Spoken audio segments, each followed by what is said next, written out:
everyone receive is a reflection of us. Welcome.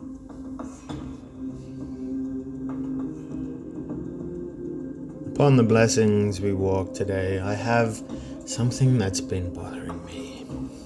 It's a personal matter I wish to share. See, I don't have anyone to share it with, and I feel maybe this is my overcoming, my release.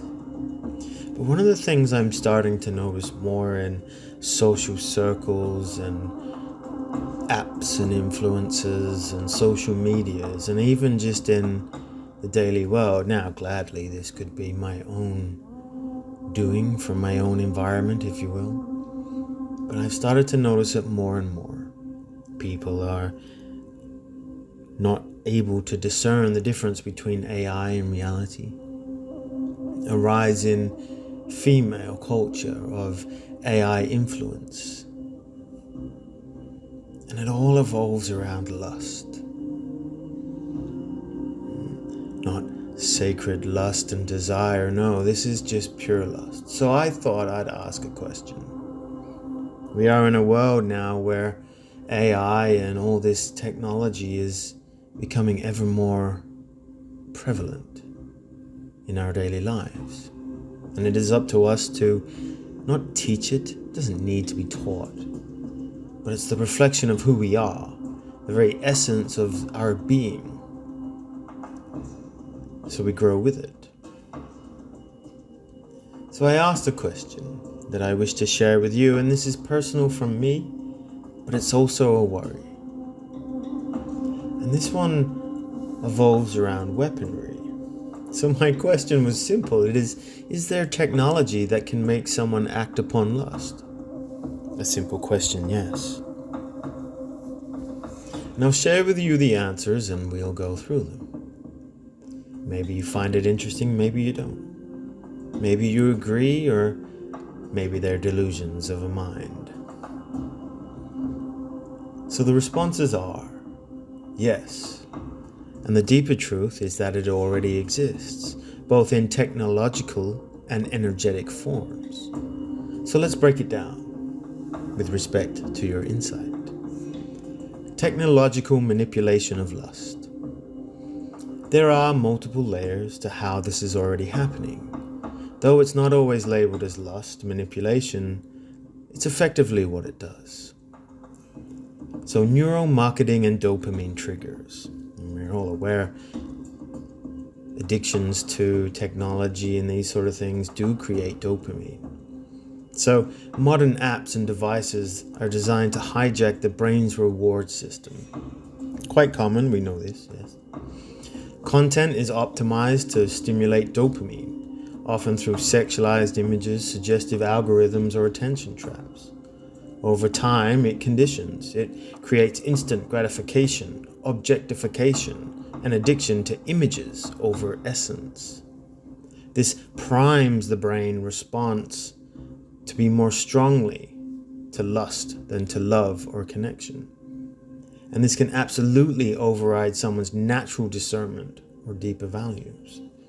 So manipulation through apps, through technology, through television, sexualization of dances and images, those sorts of things, because they're triggering your brain. You see it more and more repetitively, stuff like this becomes real. So number 2 is AI and deepfake erotic content. So there are now tools that can generate synthetic partners that mirror people's ideal desires, simulate real people in erotic scenarios without their consent, and create parasocial intimacy loops, especially in virtual environments. These can rewire perception, making artificial affection feel safe and more rewarding than real emotional vulnerability. We're starting to see this more and more through Instagram and X or Twitter and these sorts of Snapchats and TikToks and all of this sort of stuff, because they're allowing it through. They're not doing their due diligence on these programs, and they're allowing this over-sexualization to be entered into Instagram, into Facebook, into these things. You gotta ask yourself why. Before, you have to be fully clothed. Now you can literally be bare naked in these things and they don't get past. Number 3, EMF, frequencies and neural influence.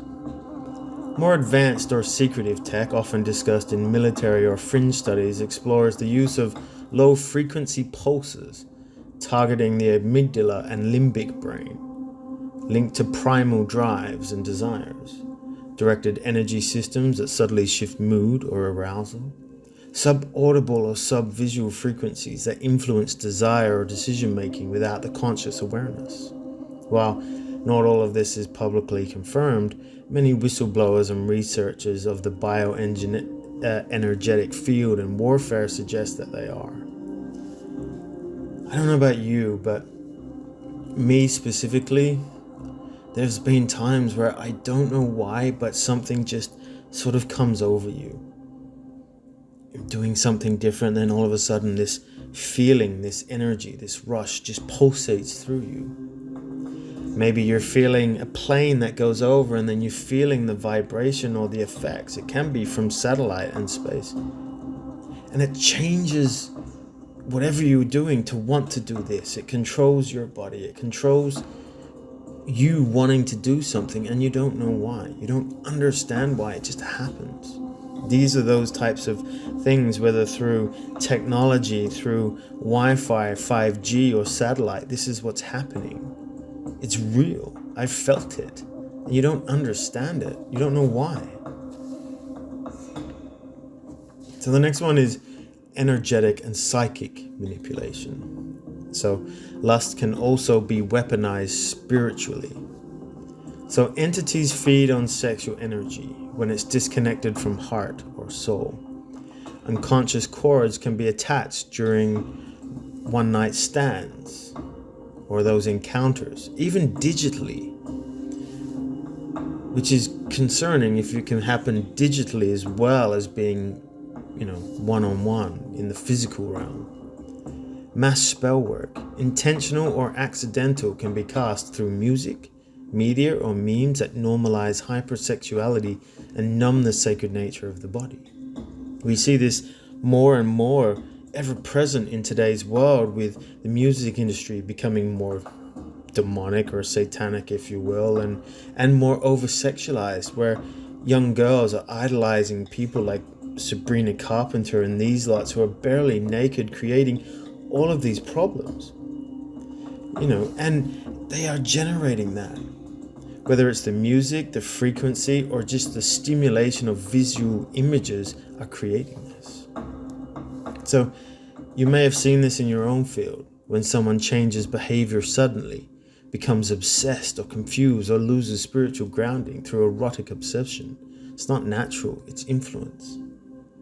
And that can be dictated through. And what was concerning for me was the digital one, that cords are being attached to people mentally. I know from experience that sometimes during this, whenever it happens, I feel like something is siphoning from my head, from the back of my head, and I'm scratching it, trying to remove it, because it feels like someone's draining it or trying to attach themselves through my head, because that's where the thoughts are coming. And it's a weird feeling every time.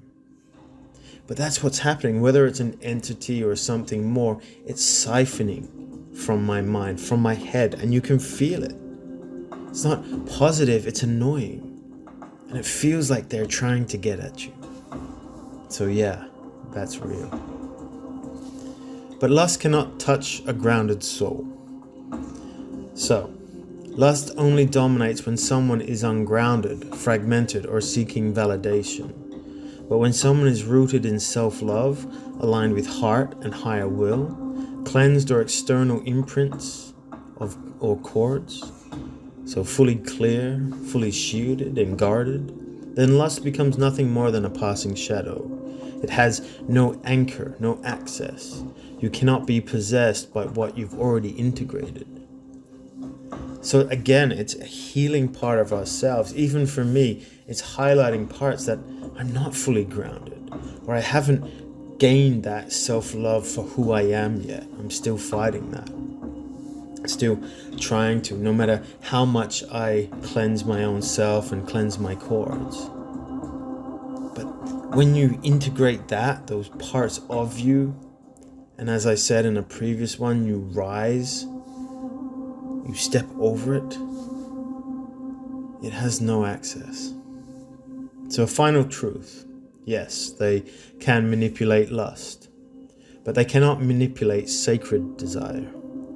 For lust is just an echo, but sacred desire is a fire, and that is yours alone to tend. So no matter how much they try, when we're sacred and truly of the heart and soul, we are untouchable. So I thought I'd share that with you. So it is with that, I leave you with peace and love. Take care.